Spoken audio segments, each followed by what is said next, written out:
Hello everyone, and welcome to this week's Market Wrap. So I am back in Philly. I had a great long weekend. I went home early for my youngest Max's confirmation, so I was home from Thursday to Sunday. It was awesome. The pool office is officially open for this summer, so I love working from home now.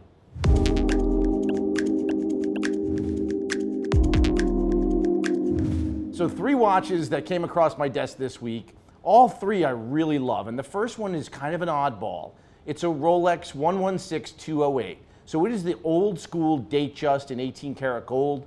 They don't make this watch in gold anymore, but it's just kind of a classic smooth bezel Jubilee bracelet. It's in immaculate condition, looks unworn, and has a very cool black Jubilee Roman dial. Just an awesome piece, super rare.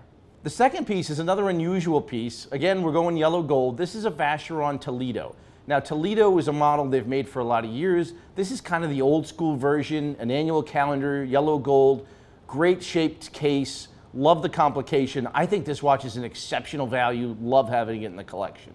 The last piece is kind of the new classic. It's the AP 26331. It's a 41 millimeter Royal Oak chrono. Got this great Panda dial. I love the size. I love Royal Oak chronos. Just an awesome piece.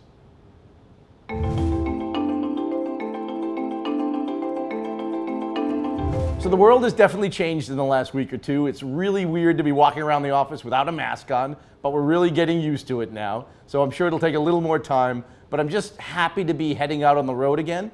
We're gonna be going to our first watch show in over a year. I love doing the shows. I love meeting all the dealers. Hopefully we'll get some international dealers as well, but probably mostly domestic. But I'll start getting a feel for the market, and we've already started seeing some changes in the market, especially in Rolex. So now that the new Rolexes are hitting the stores, we're starting to see trading, and everybody's adjusting to the new product coming out.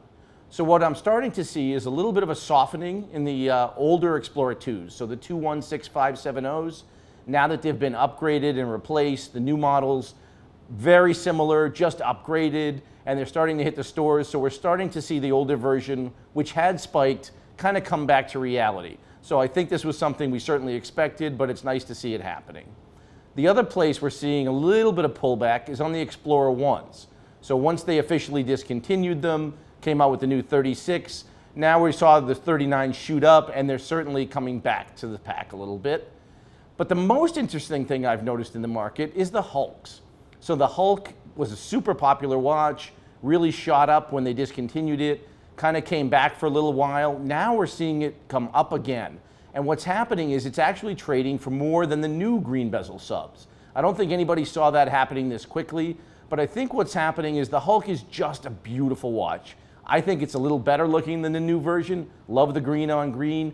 There's now a fixed number of them in the market, and we're definitely seeing prices escalate on those. I think we can expect the date subs, both in black and green, with the new bezels, to continue to come down over the next few months. More and more are hitting the market. They're not super rare, so I think we will again see those come back to reality.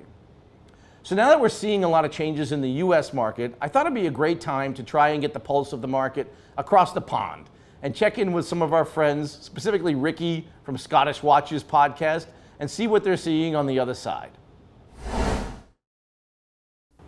So Rikki, thanks for joining us. No problem at all. How are you getting on? We're doing great over here. So let's just get right into it. So now that we are coming out of COVID, where do you see the future of watch retail and also the shows going forward? Well, we were all looking forward to Basel last year and Watches and Wonders, and obviously that didn't happen. We were hoping this year it would happen. Same again, same story across the globe, not just here in Europe and Switzerland, but things are starting to look up. Later this year we've got Dubai Watch Week. That's been confirmed. That's the end of November, and I think that's the first big trade show where all the guys can get together and actually experience the watches in person instead of virtually like we have done for the past couple of years. Over here in the UK, we've actually got a couple of little smaller events planned for the sort of tail end of the year again. Watch Pro magazine, they've got a couple of little events leading up to a bigger one in November, and we've also got the London Watch Show. So it's looking a little bit nicer than maybe the landscape was just a few months back. That would be awesome. I'm really looking for Dubai Watch Week myself. Can't wait to get back to Dubai in November. Yeah. So now, with all the brands learning kind of how to use social media over the past year, do you think more brands in the future will go direct to the clients, or do you think they'll stick with their traditional retail model? It's a tough one. We're obviously in contact with a lot of different brands. Over the last year, we've seen what you've just mentioned there. You know, they've all got a handle on technology. The Swiss have always stuck to their guns, been steeped in heritage and avoiding the internet for as long as possible, but they're getting their act together. We've said on our show many times in the podcast that if it wasn't for COVID, we probably wouldn't have had so many interviews with great guests, because a year or two ago they wouldn't have been using Zoom, they wouldn't have been as connected. But now all these guys, all they can do is sit there in front of a computer, in front of a microphone and a video, and just get busy with it. So I think it's opened their eyes to how the internet is now working, how social media is a brilliant vehicle, and it's also been a bit of an equaliser on all grounds, because when the stores have been closed, you've not had the opportunity to go in and experience all these brands that you see over the counter. The micro brands, the independents, the guys that you maybe have heard of, especially through shows with Tim Mosso, etc., like Linda Verdlin, they're on an equal playing field and have been for the last year. So they're fighting tooth and nail along beside Rolex, Tudor, Omega. And it's been a bit of an eye-opener for us to see how things have developed. So I think... That's great. And I think you brought up a great point, was we got some great exposure to brands because of the COVID thing. So which brands do you think gained the most traction over the past year, especially in Europe and in the UK? Hard to say, because a lot of them are very tight-lipped. We've obviously seen the same statistics that you guys have across the pond. The Swiss exports sort of dipping down, but then again, what we saw in the UK is that a lot of people weren't able to buy new cars, they weren't allowed to travel, they weren't going on holiday, they had all this surplus cash, and we had a furlough scheme employed by the government over here where basically you would be paid 80 to 100% of your normal wage to sit in the house and watch Netflix. So you're accruing all this money in your bank account. You can't spend it on anything. You're not going to buy new clothes because you've got nowhere to wear it, no cafes, no restaurants to go to, no holidays to go to. No point buying a new car when your old one's rotting in the driveway. So we saw in the UK especially, people were just buying watches, and things started to build up. Even though the Swiss exports were dipping, in the used, the pre-loved market, things started to build, and all these other brands that I mentioned that were on this equal playing field through Instagram, even Clubhouse, they started to gain traction. Even a couple of weeks ago there, we did an interview with the CEO of IWC, and he's been instrumental in pushing things forward over the last 12 months. They've got a show they do in Clubhouse. When he did his presentations for Watches and Wonders, he was actually using the same LED studio system they use in The Mandalorian to create his presentation, and it stood head and shoulders above the rest of the competition because it looked so great. And maybe a year or two ago, you wouldn't really think of IWC as being very pushy when it comes to their marketing, especially online. The biggest thing I remember them doing was bringing a polished Spitfire to SIHH maybe 2 years ago.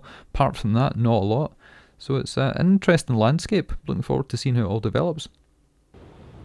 Yeah, I can't wait to see how this year plays out. I really am looking to meet some people in person again, but I think the social media and the internet is really leaped forward over the last year, and I don't think it's going to go away anytime soon. No, I think it's scared a lot of the big brands, maybe the ones that aren't part of conglomerates. We've seen AP testing the water with a few things, the Black Panther, which is at an interesting time of it in social media. We've obviously spoken about it in our show, but who knows what's going to happen. Fingers crossed, as I say, that we do get to meet up. Hopefully you guys are coming across to Europe. It doesn't take us long to jump in a plane. I think it's about an hour and a half to get from Scotland across to Switzerland.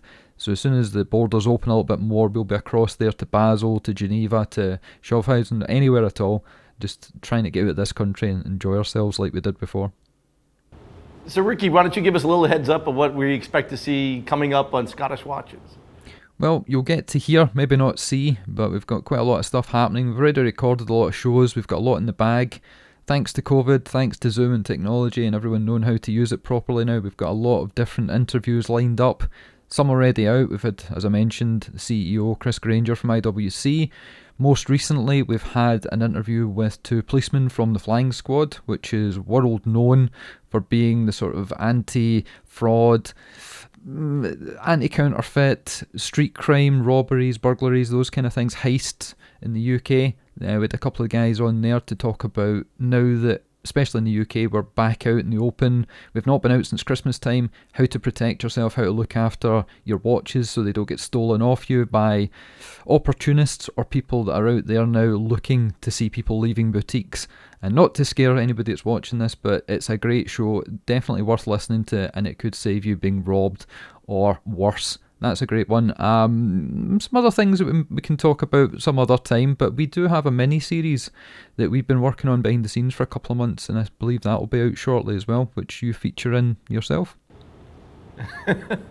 Well, I can't wait to listen to it all. We really enjoy your guys' work, and it's great having you on Market Wrap. No problem at all. I'll catch you guys soon, all right?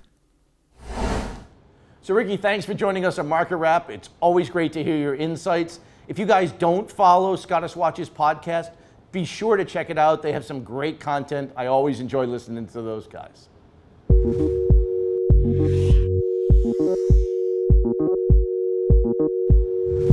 So the last section we're going to do this week is the top 5 most searched watches on our site. Now this is always interesting to me because I always find some little tidbits, and I think it's really interesting to see what everybody's looking at that's on the site. So the number 1 piece this week was a steel and gold sub. Not a surprise, we're getting into summertime, subs are super popular, but seeing it be the steel and gold version, and more importantly, the black dial, black bezel. Most people kind of gravitate towards the blue. I love seeing that black one come up to the top.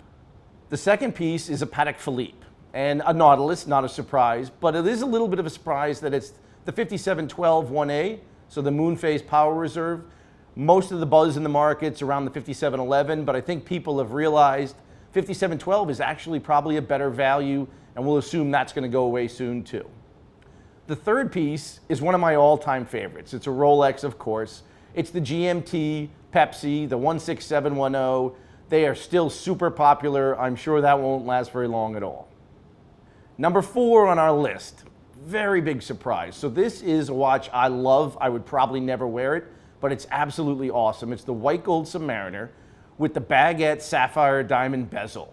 Just an amazing blue dial on this sub. It's a gorgeous watch, but it's shocking to see a watch that's trading at $149,000 kind of be in our top 5. So it was great to see that. Obviously a lot of interest in that piece. Something if you haven't checked out, you should definitely.